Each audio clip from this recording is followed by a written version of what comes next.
Good evening, everyone. Good evening, good evening, good evening.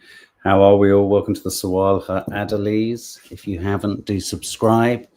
Hit the notification bell for updates, for lives like this, where we focus in on the latest breaking news. Donald Trump's peace plan.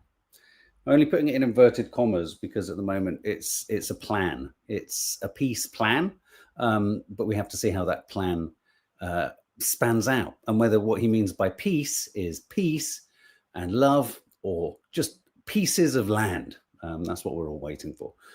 So yeah, I'm sure some people are kind of thinking, oh, come on, guys, bar humbug, credit where credit's due. We've made progress. He's made progress. He's done a good thing. He's taken things away from taking them things away from the edge. It's a good thing that he's done. I'm a bigly man. I love the Middle East. I say Abraham, you say Abraham. I don't like Abraham. So, you don't support Israel, Bibi Fufu.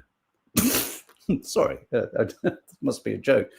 No, don't support the Israeli government. No, for sure.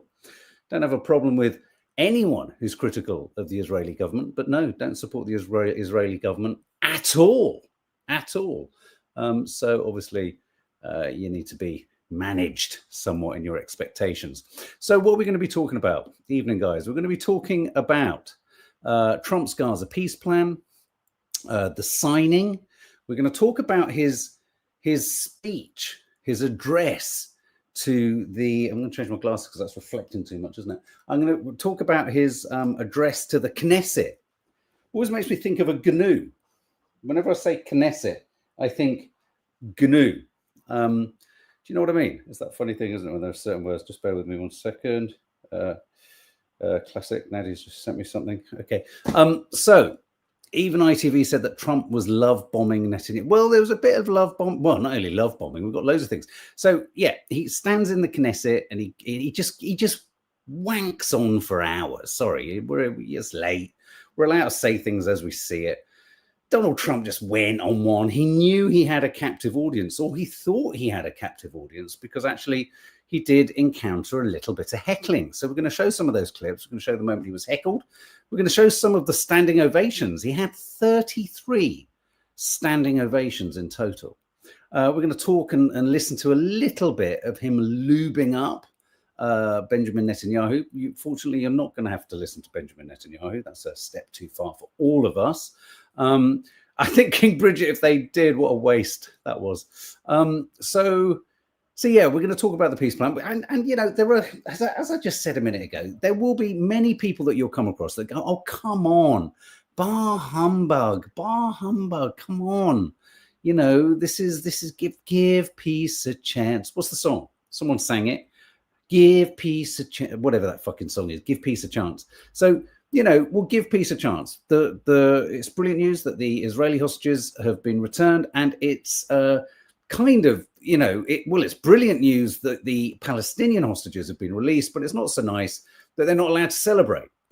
If any Palestinian is excited about or celebrates the fact that they've been released, they run the risk of being arrested again and sent to prison. So you're not allowed to be happy. You're not allowed to be hopeful. You're not allowed to have a laugh. You're not allowed to have fun, which is funny, isn't it? Because I would reckon, and in fact, I think I know, that there are many, many more funny people in Palestine than there are in the Israeli government.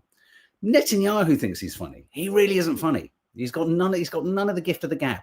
He's got no comic timing. Nothing. Nada. Zilch.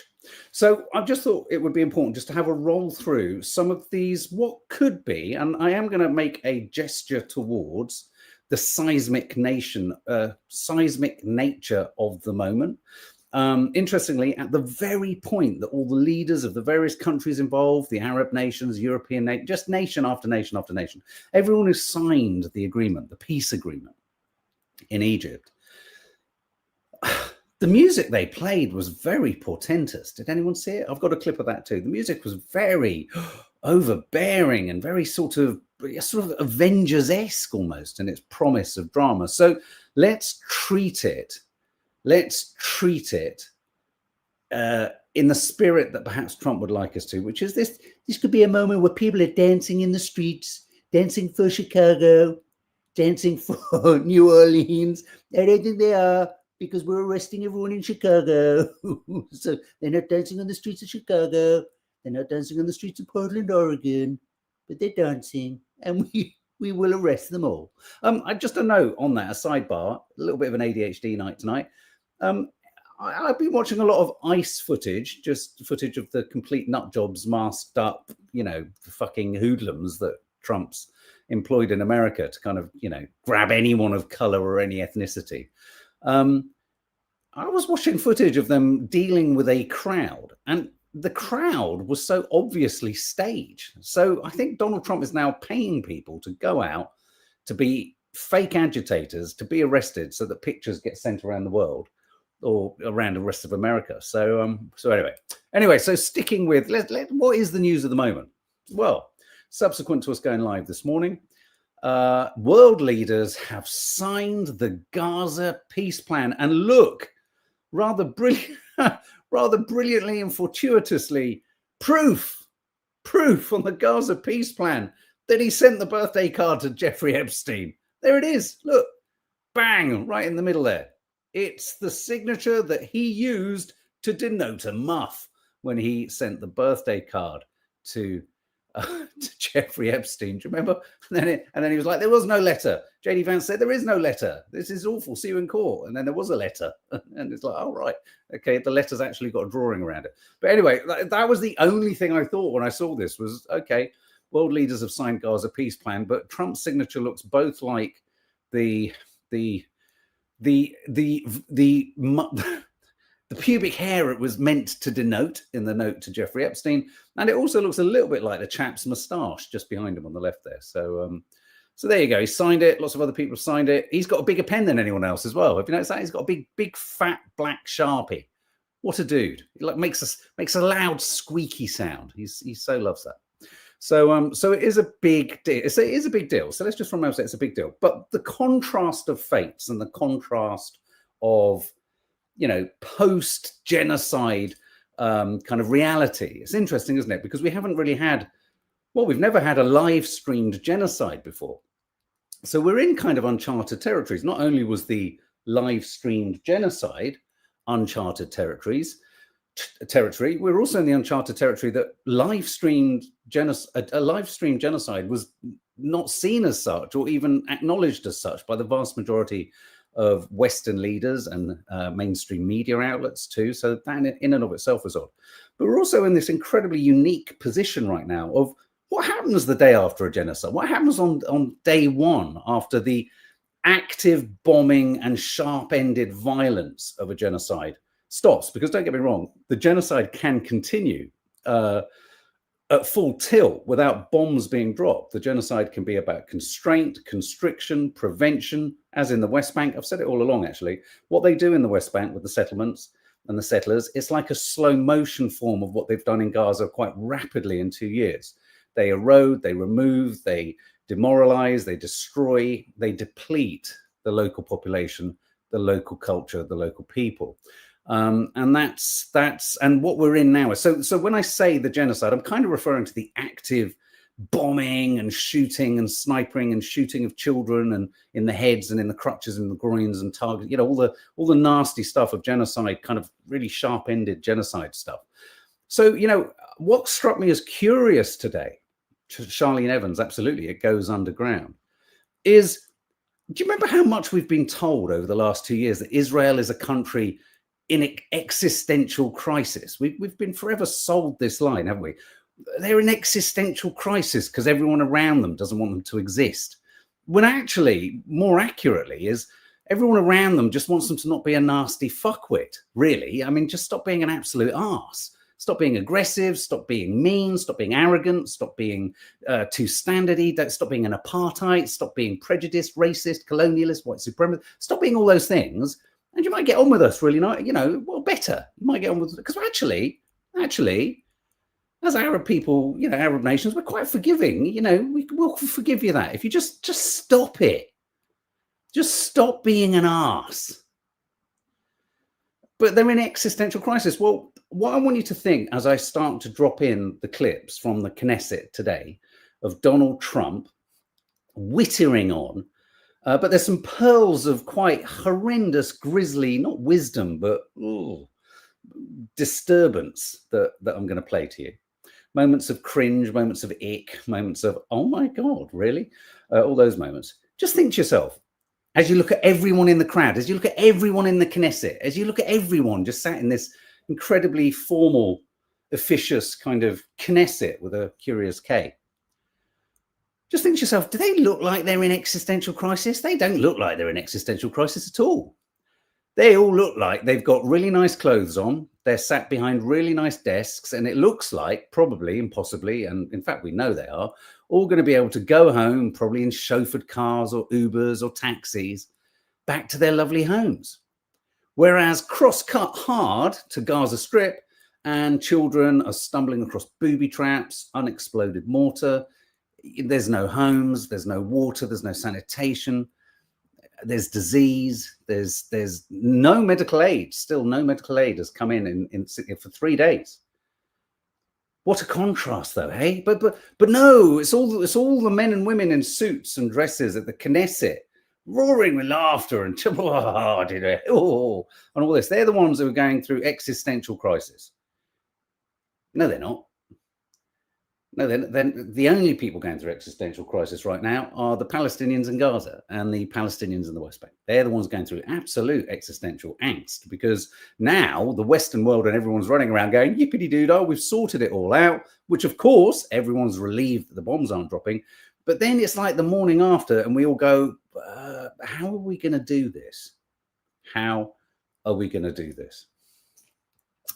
So we may as well enjoy the first clip, because this was the moment I landed on Donald Trump's speech, was at this point where he was lubing up Steve Witkoff, telling him what a great guy he was. He's a great guy. And he went on at such great length. Yeah, they say existential crisis because they need to hide the truth. They say existential crisis because they don't realize that as a nation, they've just been objectionable. No one's got a problem with you being Jewish. They've just got a problem with you being an Israeli aggressive regime. If you weren't aggressive and you weren't Islamophobic and you weren't apartheid, you might get on better. Have you tried it? It's just a different way of running it. It might just be a different way of playing the field. Israel. Anyway, so whilst Donald Trump was banging on at a great length, actually, about Steve Witkoff, his envoy to the Middle East, he's done a great job. He's a great guy. I know he's a great businessman, but he's not just a great businessman. He's a great man. Everybody seems to like him. I kind of felt it was getting under his skin that everyone seems to like Steve Witkoff. And I think secretly Trump knows it's Witkoff still rather than it's Trump still. But this was the moment I landed on it. For many years, and I've seen it over and over again. להוציא את חבר הכנסת הזה, להוציא אותו מהאולם, להוציא אותו מיד, החוצה, החוצה, החוצה. להוציא גם את חבר הכנסת כסיף, להוציא את חבר הכנסת כסיף מהאולם, להוציא אותו מיד.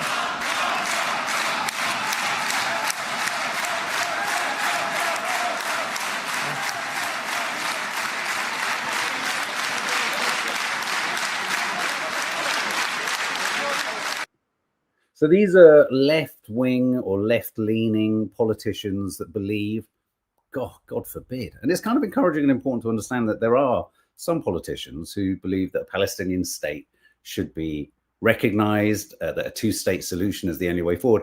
I mean, this is the part of the peace plan that I don't really understand, however much anyone wants to try and talk to me about the formalities of why this is important.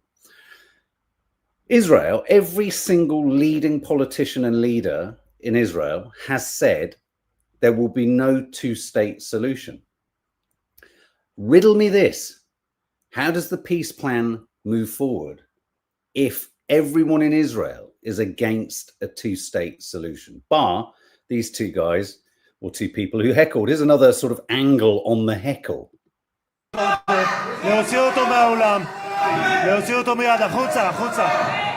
Please expel this Knesset member. Please expel this Knesset member. להוציא את חבר הכנסת כסיף מהאולם. Expel Knesset member Kasif out of the hall. Please expel him immediately.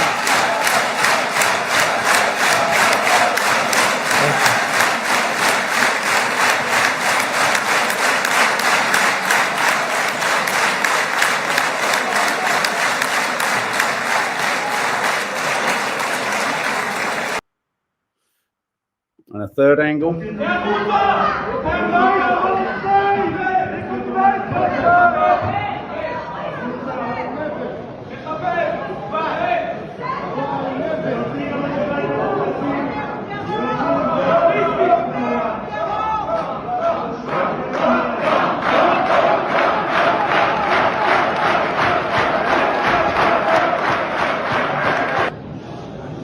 That was very efficient. ever the jokester. Oh, that was ever so efficient. I wonder if for a moment he wondered whether he might be shot in the country that knows a fair bit about assassinating people. Yeah, so heckled, you know, bundled out. Of course, you're not allowed to have a different opinion. Everyone in the crowd cheering. They all looked. None of them looked like they had an existential crisis. None of them looked worried for leaving the Knesset, and you know, none of them even really looked like they were worried anything was going to hit them. I don't really think that you can equate Israel's existential crisis really with the total existential destruction of the Palestinians in Gaza. So so there we go. This is a moment. This moment was particularly unedifying. This is a moment where, you know, Netanyahu's up for corruption charges, fraud charges.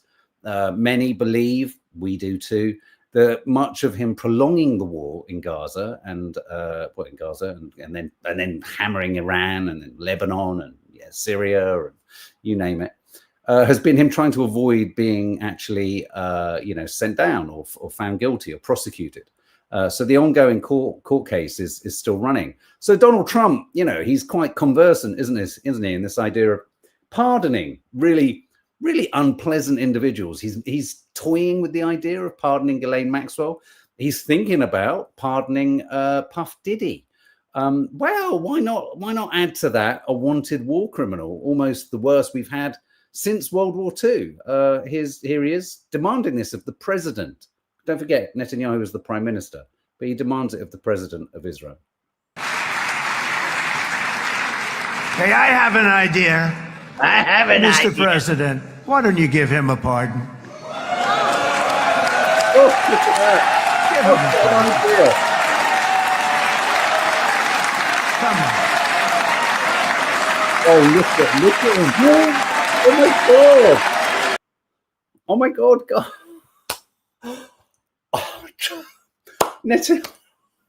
Netanyahu looks like he's on an episode of Blind Date circa 1986. Oh, a pardon. I mean, he looks coquettish is the word. He looks coquettish. Let's go back there. I mean, look at the guy sat next to Herzog, the president, who's like, why has no one thought of this? This is so simple. Why don't we just pardon him? Why don't we just say that the world's biggest war criminal, the butcher, the genocide, let's just pardon him so he can do it all again if he wants to. But look at how coquettish Netanyahu gets. He's butter wouldn't melt. A pardon. Give him a pardon. Come on.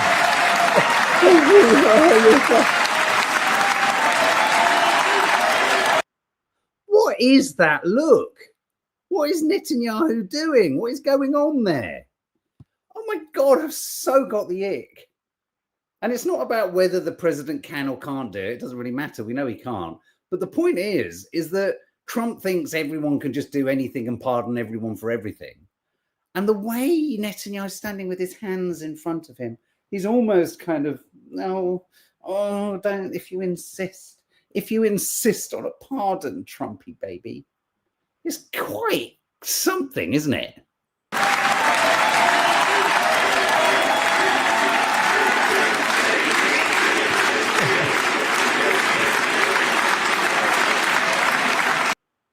Oh, he's going to move himself.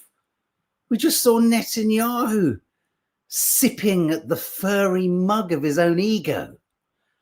Oh God, you know what? I'm really sorry. You know, when you're standing on a balcony on a, I don't know, a building with an enormous height, and you just find yourself compelled to look over the edge, or I don't know, there's something really, I don't know, horror film. The compulsion to look at things that you shouldn't look at.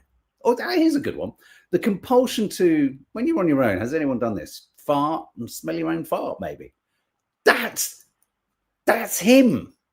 I can't help but look at him in such close up because I can't work out. I've never seen a human constructed in such an evil, malicious, malevolent, nasty fashion. So that when he stands there trying to be a normal human, I find it, I've become a little bit obsessed. It's wrong. Well, it's not wrong. It's just weird.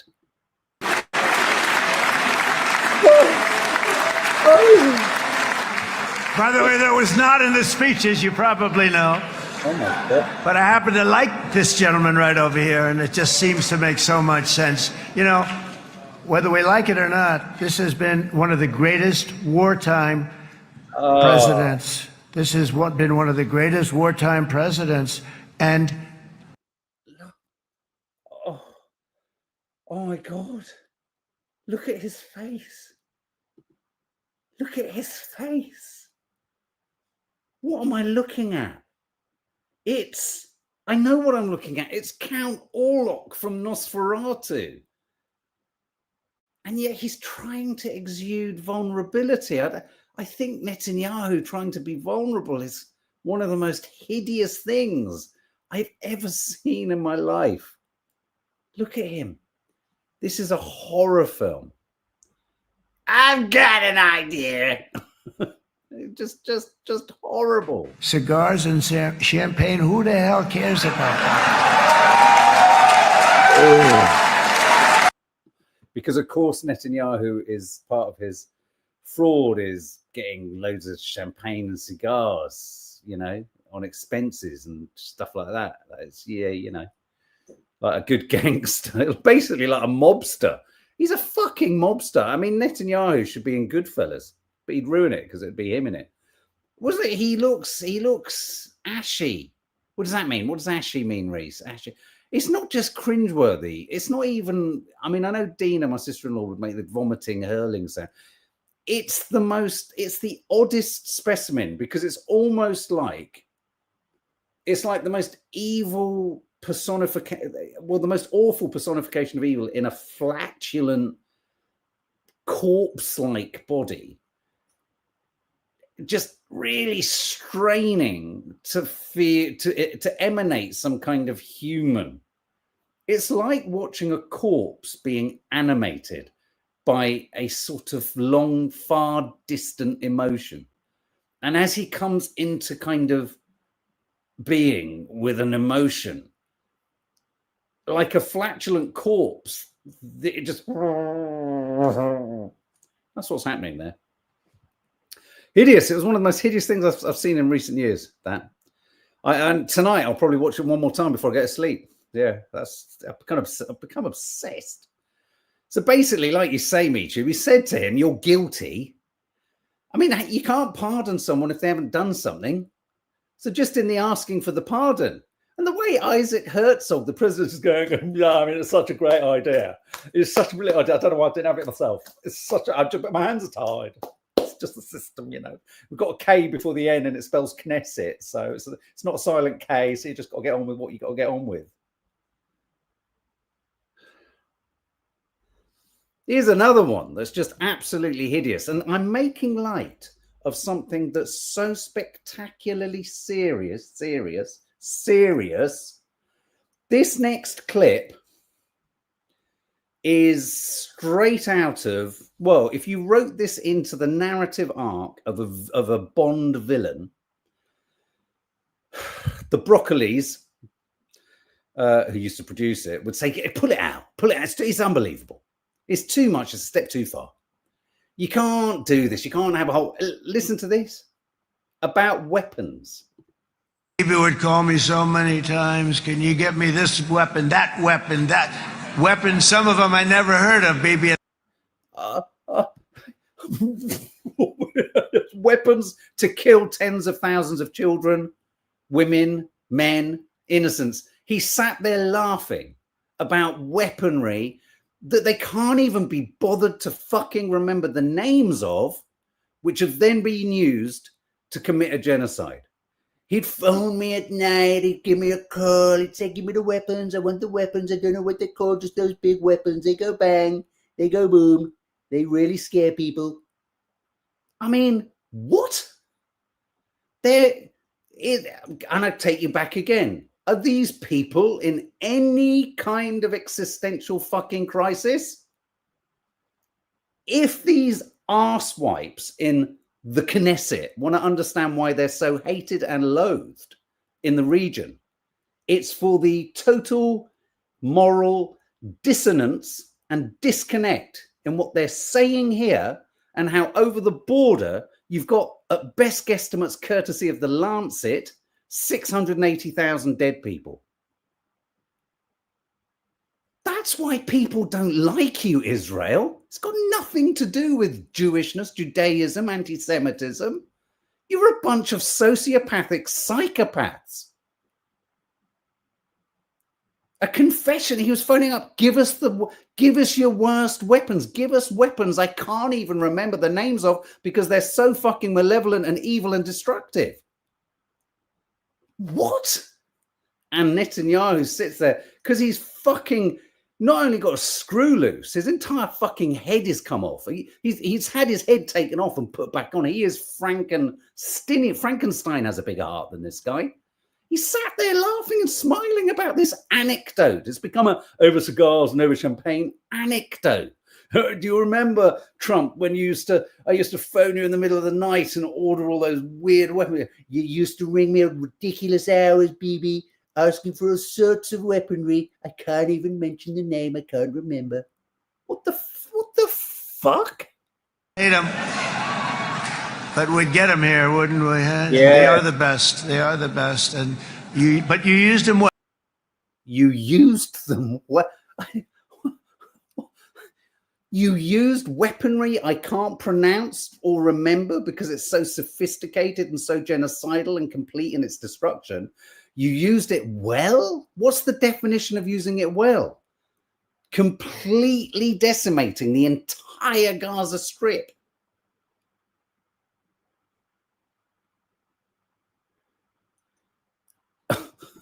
It takes people that know how to use them, and you obviously used them very well. Oh, I mean, it gets, when you know what's actually happened, when you know the size of the genocide that's happened and you hear these words, it's disturbingly sick. You used them well. They did. Imagine being a nation responsible for killing 680,000 people, being congratulated on having used the weaponry sold to you in really well.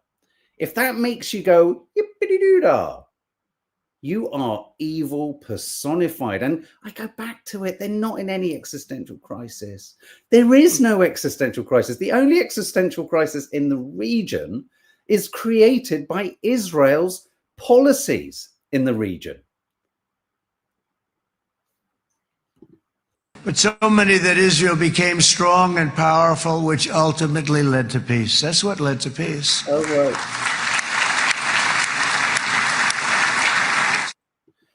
I mean, there's an argument. Sorry, I've got to laugh because otherwise I'd fucking smash my head through this screen. There's an argument to be said that at that moment there, even Netanyahu's thinking, we haven't even thought about peace, really. I mean, even Netanyahu is unconvinced by this propaganda speech. Shocking, isn't it? Shocking. For a little bit of light relief, Donald Trump trotted out his usual number around, you say Abraham and I say Abraham. The Avraham Accords, because people that Right? Jared Kushner. Basically, Donald Trump's version of a toilet cleaner. And Avraham. It's so cool. It's so much sort of nicer, you know, the Abraham versus the Avraham. Oh, I like calling it the hang on. Netanyahu here. Oh my God, guys, right now. Okay, you're in class. You have to watch Netanyahu at the moment that he goes to laugh. He goes to act a belly laugh. He does what he thinks. Maybe he's fucking possessed by some kind of fucking weird alien. He actually goes to kind of guffaw. Check him out. Abraham versus the Avraham.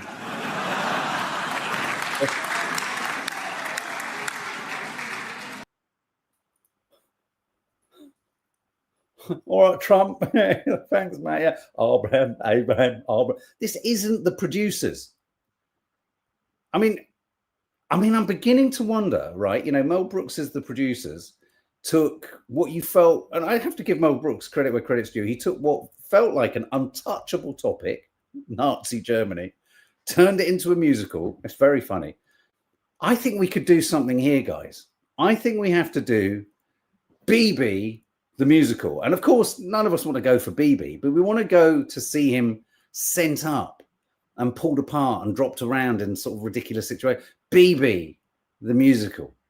We've got to do it because he's the version of Hitler, isn't he now?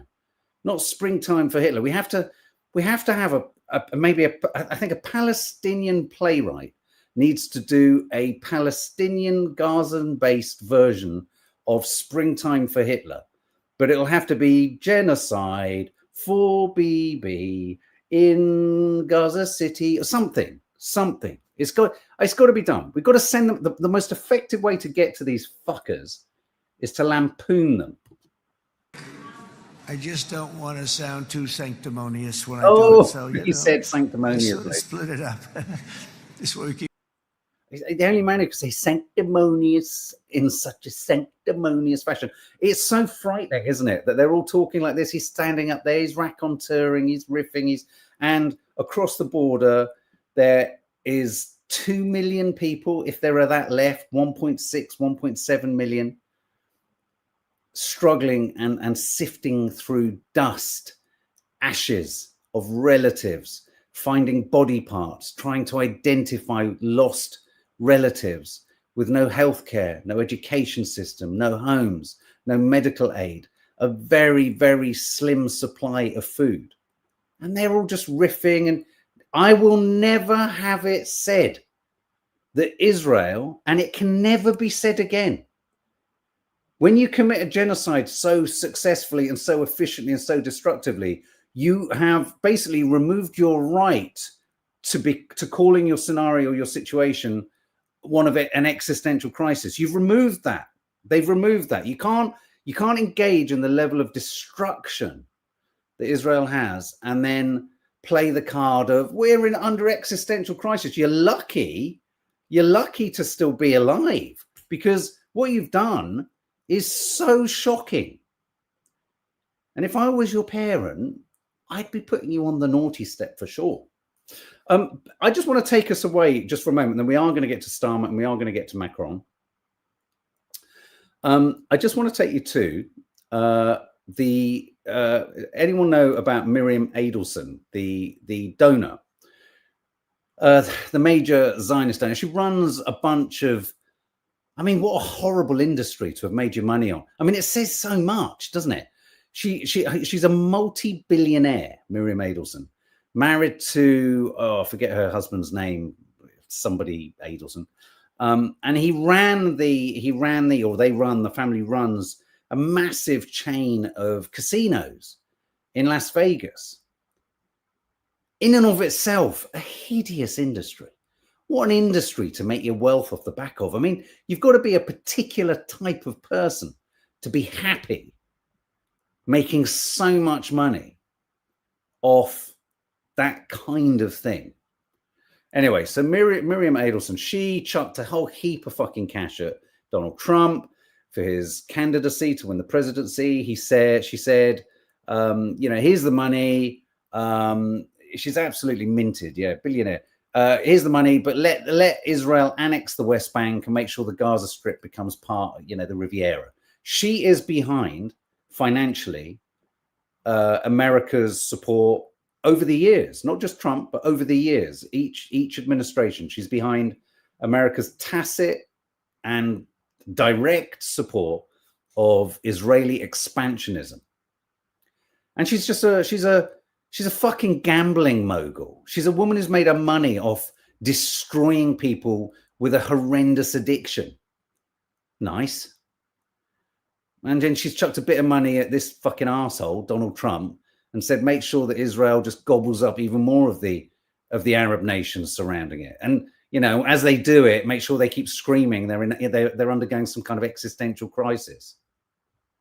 Anyway, Donald Trump couldn't help but talk a lot about Miriam Adelson. And in what he says in this next clip, it's the most telling clip I've ever seen and has ever been sort of allowed into the world regarding Miriam Adelson's influence on American politics, AIPAC's influence on American politics. Once again, Donald Trump, in his loving of the attention and the applause and the standing ovations, and Netanyahu looking at him all coquette. It was a bit like that scene from Indiana Jones. But Netanyahu had written on each eyelid, love on this eyelid and you. And he was just going, love you, love you. So, so I think Trump just forgot himself and just ran with this. But listen to this. It's a little bit long. We might pause within it, but this is incredibly revealing. I'm going to show it to Nadia when she's in a more stable place where she can cope with listening to this Zionist evil bilge. But in the meantime, here we go. From many other American presidents, that they kept promising. I never understood it until I got there. There was a lot of pressure put on these presidents. It was put on me too, but I didn't yield to the pressure. But every president for decades said, we're going to do it. The difference is I kept my promise and officially recognized the capital of Israel and moved the American embassy to Jerusalem.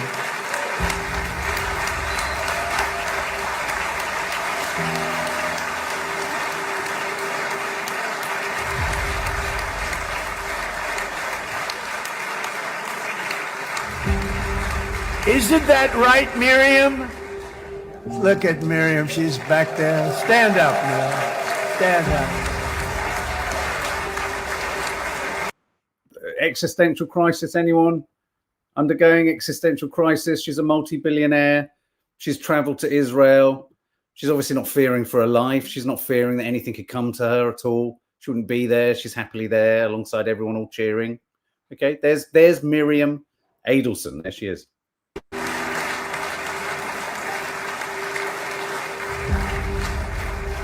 Miriam and Sheldon would come into the office. They'd call me. He'd call me. I think they had more trips to the White House than anybody else I could think of. Look at her sitting there so innocently. She's got 60 billion in the bank, 60 billion. And I think she's saying no more.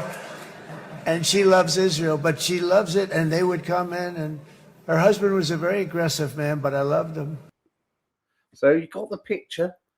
You got the picture. We got a fuckload of money over there, mate.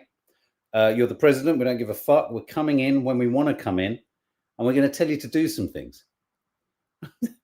This is Joe Pesci, isn't it? In Goodfellow. What am I, funny? Funny how am I funny? Funny like a clown? What, have I got a fucking red nose on my face? How am I funny? Funny how? Funny like a clown? I mean, it's as Taxi Driver-esque as this. Very aggressive, very supportive of me. And he'd call up, can I come over and see you? I say, Sheldon, I'm the president of the United States. It doesn't work that way. He'd come in. It does work that way. But they were very responsible for so much, including getting me thinking about Golan Heights, which is probably one of the greatest things to ever happen. Golan Heights, that's Israel taking a big bite out of and keeping and holding on to a part of Syria. And do you remember when the Syrian regime fell? They went a little bit further than the Golan Heights. Do you remember that? The Greater Israel, number one.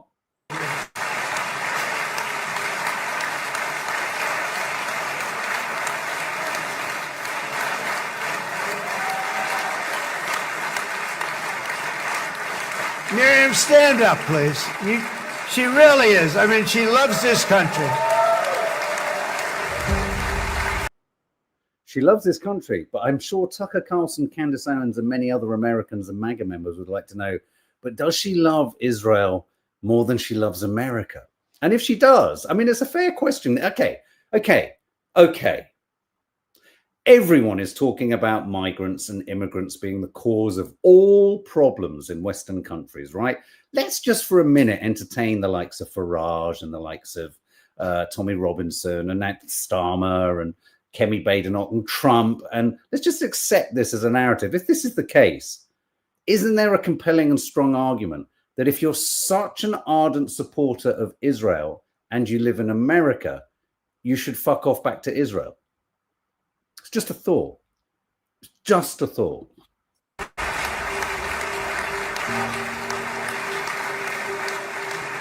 She loves this country. Her and her husband are so incredible. We miss him so dearly. But I actually asked her, I'm going to get her in trouble with this, but I actually asked her once, I said, so Miriam, I know you love Israel. What do you love more, the United States or Israel? She refused to answer. That might mean Israel, I must say. We love you. Thank you, darling, for being here. That's a great honor. Who do you love more? They're eating the cats, they're eating the dogs. Who do you love more? America or Israel? I think she said Israel. Suddenly it's all right to like another country more than America. So yes, I think you're right, MeTube. She possibly still needs him, but I think he obviously feels he still needs her too.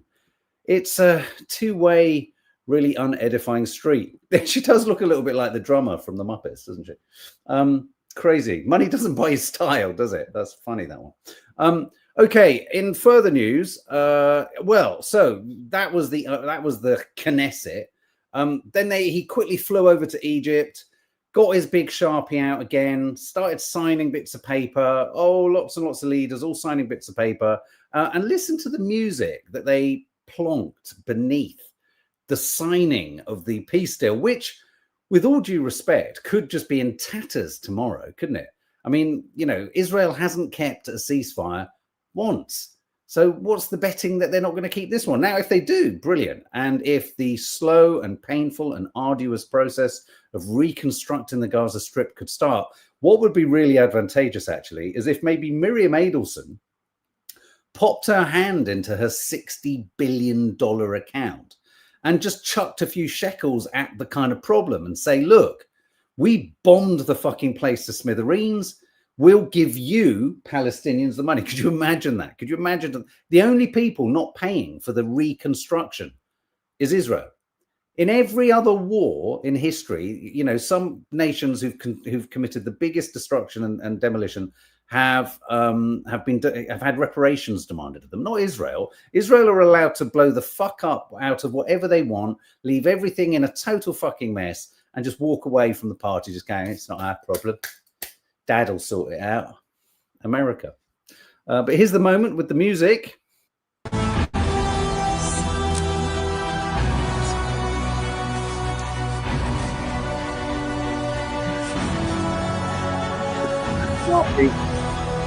This took 3,000 years to get to this point. Can you believe it? And it's going to hold up, too.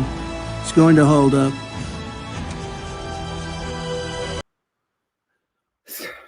So we're signing a peace deal.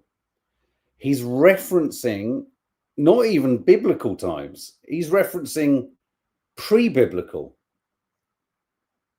What is pre-biblical? He's referencing such ancient times. I don't think any of them back then were thinking, I wonder if there'll be a long table with bad music playing with a fucking wanted rapist / friend of a pedophile signing a piece of paper with a massive sharp. I don't think Jesus or anyone, and they came years late, 3,000 years ago. I mean, everyone around him must just be, I mean, everyone must be under such, you know, when you start to burst into laughter and you know you shouldn't laugh. I mean, everyone around him who meets him at these things must be in that constant state of holding it together. Otherwise, they'll fall apart. So that was the awful situation of him signing that piece of paper, and then he held it up like I showed you at the beginning. But now I just want to show you this clip, which is really embarrassing. Oh, hang on. It's really embarrassing. And it's just really humiliating, really, because just watch what happens with STARMER. Watch this moment. It's so cringe. And once again, I'm so sorry, Donald. I know I'm your gimp. Donald brings the gimp forward, and then Donald sends the gimp away. I am a bit prone to just being ignored. I quite like that. It makes a change. I like to be treated meanly. I like to be kept keen, but I like to keep quiet. United Kingdom. Where's United Kingdom? Where's our friend? Over here, Donald. Come here. Hello. Yes. Is everything going good? Very good. It's very nice that you're here. These people all came in like 20-minute notice, and I think it's fantastic. And we have so many others, and just so many others, and it's such a compliment to what we're doing. It's a bit embarrassing, that, STARMER. Fucking hell, mate. He pulled you up to the podium, but he didn't really. You stepped towards the podium, thought you were going to have a comment, thought you were going to get a kiss. And he said nothing, and then you had to walk back to the back of the stage. STARMER. Oh, Donald. Donald, I do like it when you treat me mean and keep me keen. Do it to me, Donald. Do it one more time. Kingdom. Where's United Kingdom? Where's our friend? I'm over here, Donald. Donald, hello. Yes, I'm here. Is everything going good? Not so much. You might boiling me up. These people all came in like 20-minute notice, and I think it's fantastic. And we have so many others, and just so many others, and it's such a compliment to what we're doing. That's so embarrassing.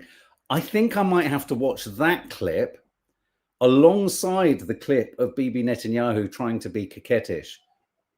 I'm going to have to watch them back to back on a loop. And then I'll end up like the character from A Clockwork Orange. He then, Trump, goes on a mission to humiliate Macron. Kingdom. Where's United Kingdom? Oh, no, hang on. Macron. Egypt, the European Union, it's a lot of countries. France, thank you very much, Emmanuel. I would imagine Emmanuel standing someplace behind me. Where is he? I can't believe it. You're taking a low-key approach today. He's my friend. That's great. Good job. Thank you very much, Emmanuel. Sort of having a dig about, I felt he was having a dig about his height, where's he hiding, and about his personality, keeping a low profile. Doesn't like anyone, standing him up at all, does he? And then we've got another clip here, which I've just got to play in because I've hit my max on clips. But, oh, hang on. I thought I had, there's a moment. Oh, hang on. I don't think I've brought it in. There's a moment where he's talking about, let me find it off my phone. He's talking about Meloni, the prime minister. Is she prime minister of Italy? Let me just find it. Have I got it?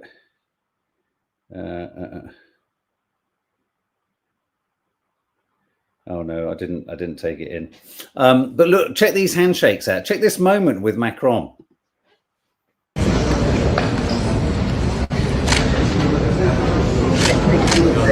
Coming.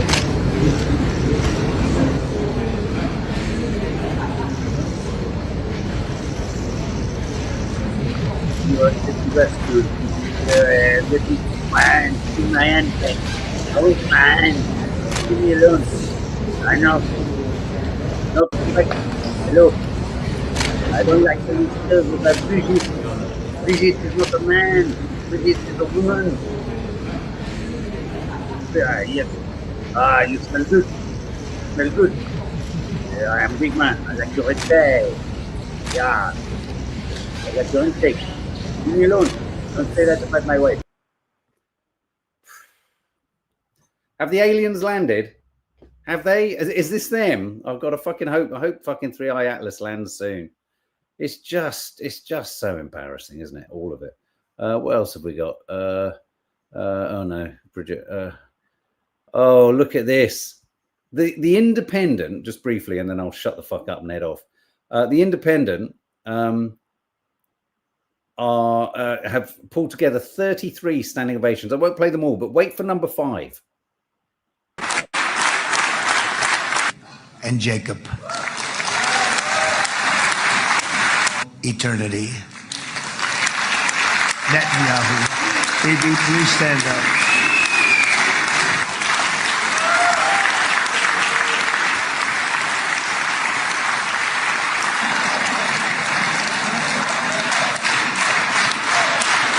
Very much, Steve. Very much. And Ivanka's here.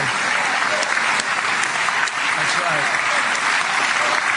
In the history of the United States. I believe that.